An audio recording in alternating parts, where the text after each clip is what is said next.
Hoy, hoy, hoy, kayong mga anti-Duterte na salot sa lipunan. Kita nyo dito sa Singapore, oh, may safety glass ang mga MRT dito. Kita nyo, hindi kayo madidisgrasya dito tulad nung nangyari dun sa Amerika na tinulak ng isang baliw na Amerikano, ang isang Asyanong babae noon.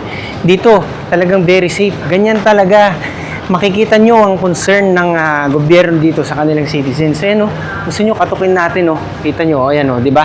Talagang may salamin. Hindi katulad dyan sa Pilipinas, ha? Hindi man lang mapa-airconan ng mga MRT station kasi nga talagang hindi kayo mahal eh. Talagang tinutulonggis nga kayo, di ba? Tapos pinagtatanggol nyo pa ang bangag na administrasyong to. Kita nyo ito, balita ko binibigyan nilang award pa. Yung sila Matibag tsaka si Sandro Marcos ng good governance ba yun? Saan banda yung good governance mga kanoypi, di ba? Imagine niyo hindi na nahiya ang bangag na administrasyong to, no? Sa kabila ng mga nangyayaring lantarang nakawan sa ating gobyerno, trilyon na, di ba, umaabot. Ang mga lumalaban, ang mga nagsasalita para sa katotohanan, ang mga talagang nagiging matapang, no, naninindigan para mapanagot ang mga sangkot din sa malawakan na kawan na yan. Anong ginagawa? Ipinakukulong, sinasampahan ng kung anong mga kaso, di ba? Kaliwat ka ng mga kaso, warrant of arrest dito, doon, pati pamilya ay dinadawit. Ganyan nila kung paano gipitin ang mga taong lumalaban para lang sa kapakanan nga ng bansa natin. Pero pagdating sa mga kakampi nila, pagdating sa mga kalinya nila, no, ng administrasyong bangag na ito, talagang bibigyan pa ng mga pa-award na ganyan, no? Ang sarap naman ng buhay nila, di ba? Imagine niyo ako nga, hindi ko nga makita kung anong pinagbasihan yan eh.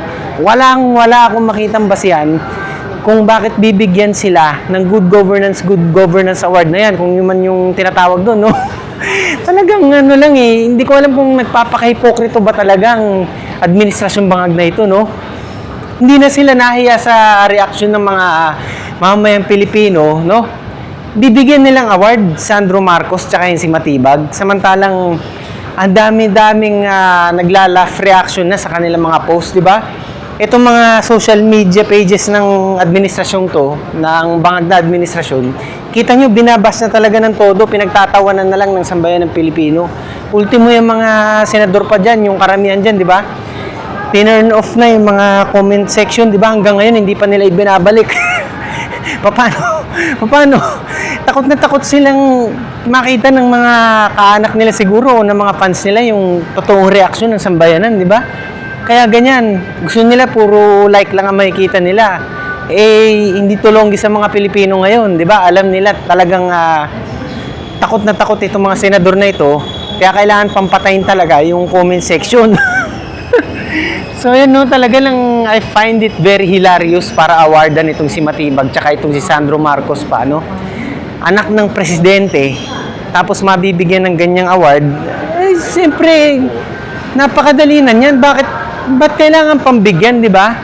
Kung talagang hindi sila bias, itong administrasyong bangag na ito, no? Imbis na inuuna nila yung award na ganyan, unahin muna nila kung paano talaga mapanagot yung mga nagnakaw sa kaban ng bayan natin, di ba? Kasi trilyon na yan, talagang malaking tulong yan para matulungan yung mga additional infrastructures natin na maipagawa o matapos, di ba? So yan lang, hanggang dito lang tayo mga kanoypi. Basta lagi ko kayong papaalalahanan na lagi kayong maging makabayan ng sa ganun. Ang Pilipinas ay maging Singapore one day. Hanggang sa muli, ang inyong pinakasiga sa mga siga. Tigasing Noypi.